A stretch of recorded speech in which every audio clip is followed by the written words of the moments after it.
उसके गले में एक पत्थर लटका हुआ था, जो गधा था उसके गले में एक पत्थर लटकाए हुए घूम रहा था। तब तक एक जौहरी सामने से गुजरा और उस पत्थर को पहचान गया है तो बेशकीमती हीरा है। तो उससे पूछा क्या तुम इसको बेचोगे? कहा साहब इसको तो हम बेचने के लिए गले में लटका के घूम रहे हैं। तो कहा कितना लोगे? कहा साहब पूरे के पूरे 1 रुपया। कहा नहीं कुछ कम कर लो। कहा नहीं पूरे के पूरे साहब 1 रुपया लूंगा, अगर आपको लेना हो तो लो।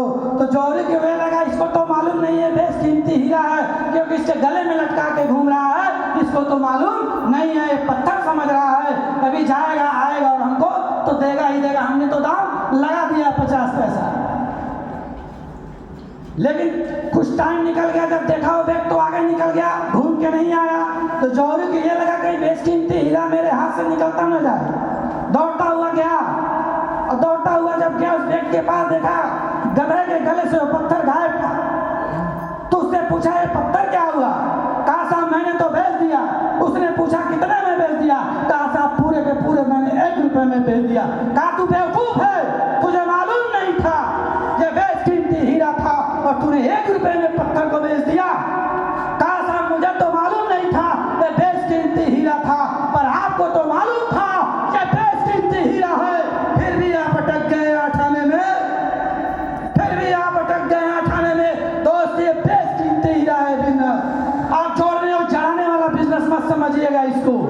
आपको जब भी जाते हैं लोग कहते हैं फंसने और फंसाने का बिजनेस है, नहीं है दोस्त, ये आपकी पीढ़ी नहीं आने वाली 7 पीढ़ियों को बदल के रख सकता है बिजनेस। बिल्कुल सही है।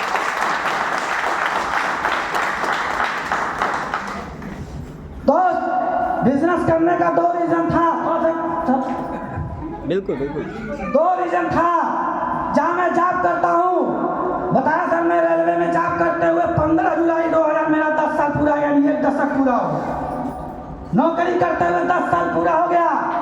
ऐसा मैं नहीं कहूँगा कि मैंने वहाँ से कुछ अचीव नहीं किया, लेकिन जो मेरे ड्रीम थे, जो नीड थे, जो सपने थे, अभी तक मैंने नहीं पूरा किया।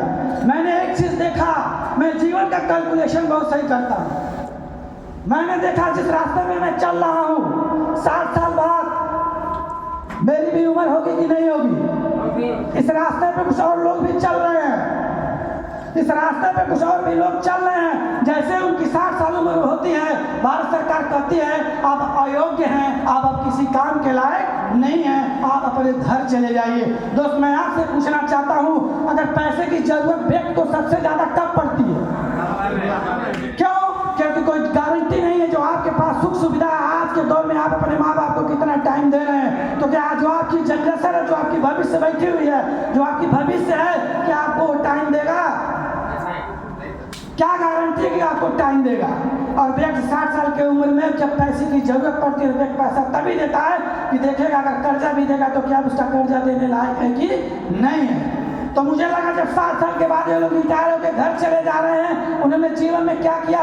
लोन लेके घर बनवाया, गाड़ी इनकी क्या, लोन लेके बच्चों को पढ़ाया, एजुकेशन दिया, यानी जिंदगी इतनी में सिमट गई, उन्होंने अपनी जिंदगी को जिया ही नहीं। तो मुझे भी लगा मैं भी तो इसी रास्ते पर चल रहा हूँ भाई, रास्ता तो कोई दूसरा है नहीं, मैं भी इसी रास्ते पे चल रहा हूँ। आज हो सकता है 26 साल का हूँ, 35 साल का हूँ, कल हो सकता है 60 साल मेरी उम्र होगी कि नहीं होगी।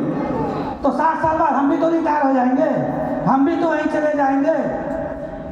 लेकिन दोस्त ये बिजनेस 3 से 4 सालों का बिजनेस है, मात्र 3 से 4 सालों में जिंदगी बदल सकती है। मात्र 2 साल हुआ है बिजनेस को करते हुए। अब मैं चैलेंज करता हूँ हिंदुस्तान के अंदर पूरा नेटवर्क खड़ा करके दिखाइए।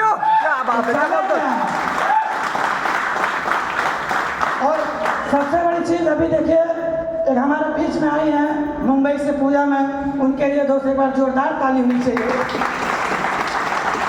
मैंने कहा कि इस दीघा में बहुत सारे लोग अचीवर थे, इसने सबको यहाँ पे कहीं न कहीं आने का मौका दिया, लोग इस मीटिंग हाल में नहीं है।